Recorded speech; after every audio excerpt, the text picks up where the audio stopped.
Professor Gerald Steinberg is the president of NGO Monitor, which has been keeping a close eye on the progress of the NGO Bill. He joins me now. Professor Steinberg, welcome. Thank you very much. Good to be here. NGOs are already required to report foreign government funding. So what purpose do you think the new bill is intended to serve? This is part of a lot of political jockeying that's been taking place now for 4 or 5 years. There is a very unique situation, and that is that European governments, the European Union, as well as most of its Western members, including the UK, now status unclear, has been providing millions of pounds and euros and kroner to political Israeli organizations. But the NGOs say that funding is already transparent. And that's true. In other words, this bill, if it gets passed, is not really going to change very much on the ground.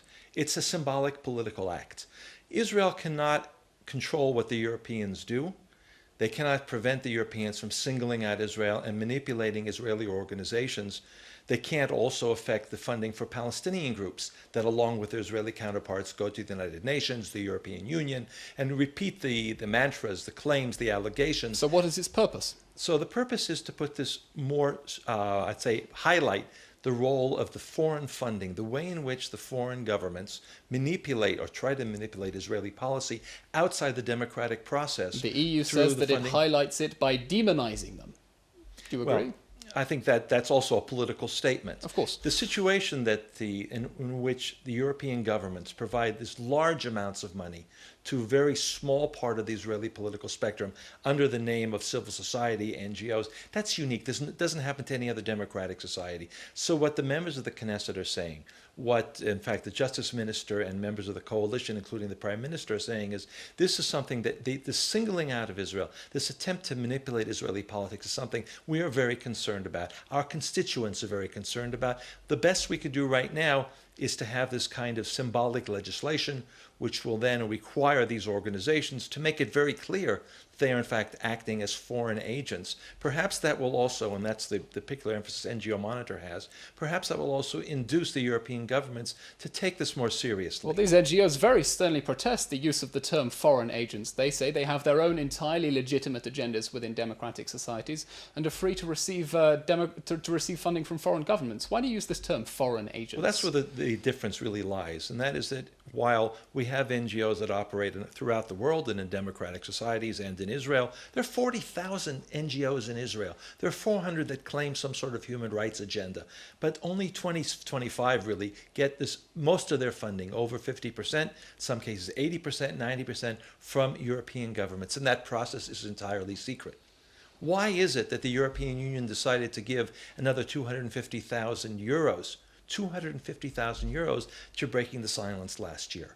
Is there a Breaking the Silence in Germany that's funded by the European governments? Is there one in the UK? Those are legitimate questions. Should the bill include similar transparency requirements for the receipt of private donations? No, this is only about government So what's funding. the difference? Governments, there's an issue of sovereignty, there's an issue of tax funding being used.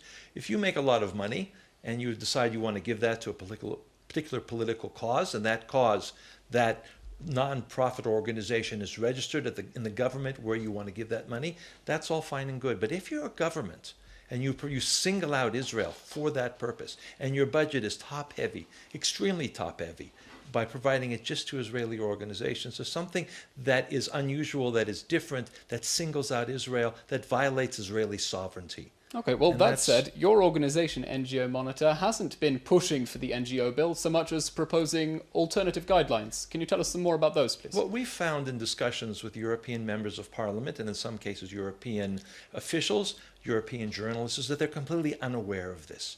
They don't know that their tax money is being used to give to Israeli, very, I would say, almost messianic organizations, way off the political. Well, when somebody wants to outlaw war and blames Israel for everything that's going on that's wrong in the world, and says, now you, the rest of the world, have to put pressure on Israel. You have to overcome Israeli democratic processes to force Israel, for instance.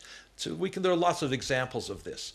One of the terms that we often use is small number of individuals. Okay. They have no political mandate. They don't go through the democratic process. But what are the NGO Monitor guidelines? The guidelines say that Israel should be treated like other countries in terms of NGO funding, and that there should be a joint Israeli and European parliamentary group to decide on those guidelines. For instance, some of the money from Switzerland, Denmark, Holland, Sweden goes to very blatant anti-Semitic organizations. And where would that leave these organizations? Israel should ban them, should ban their receipt of funding? We're not talking about banning at all. We're saying that it's about European funding. And therefore the action should not be in the Knesset. The focus should be in the European parliaments, and there have been very significant developments in that area.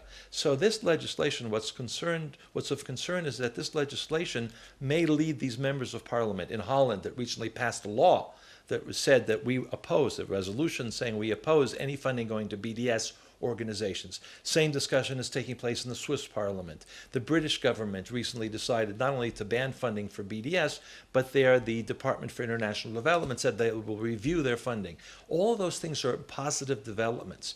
Now the concern is that this law may prevent that process from going further within the European governments. Professor Steinberg, that's all we have time for. Thank you very much. We shall continue monitoring this.